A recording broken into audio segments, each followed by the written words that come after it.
Now, in settings, you have general, writing, reading, discussion, media, permalink, and privacy. In general, here you can change site title, tagline, WordPress address, site address, administration EA, membership, new user default role, site language, time zone, date format, time format, week start on. Now, watch this.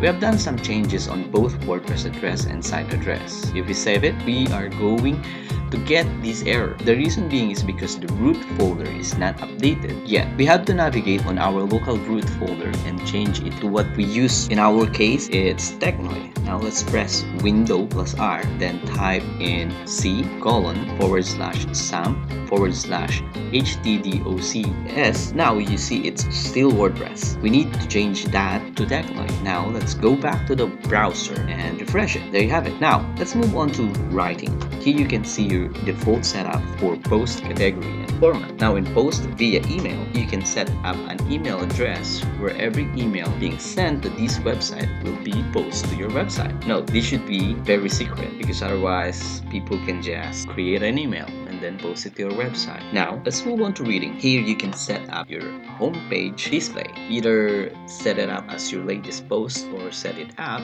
as a static page. Let's try setting it up as home is our homepage and blog for our post page. Then we can set it up how many page and feeds we can show. Then we can also set it up to full text or summary, then save it. Before our homepage was set up to recent posts, but now we set it up as a static homepage. Now let's see what in discussion. Here we can see post settings, other comment setting, email me whenever before a comment appears in your avatar. And then once you're happy with your changes, click on Save Changes. Now let's see what's in the media. Here you can set up the image size for your media library. For instance, for thumbnail size, it's default to 150 in both width and height. You can also set it up, or you can also set up the medium size and the large size.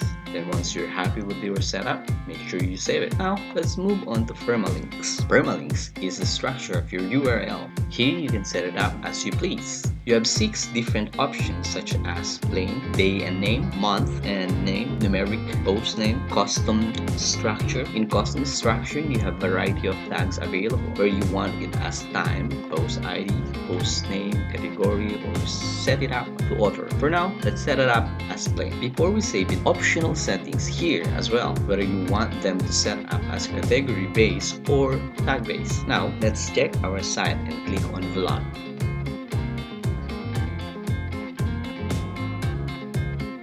Now let's move on to privacy. Here you can set up terms and agreement between you and your user. Usually this talks about privacy policy, and here we have 2 options whether you want to make one or use the template. Let's try to make both and view it. First, let's make a page. Let's call it terms and conditions.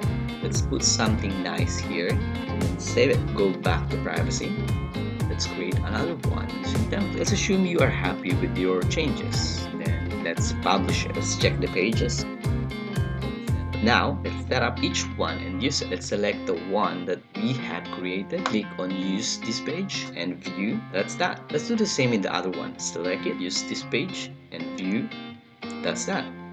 Obviously, they are both working. And that concludes the WordPress Dashboard review.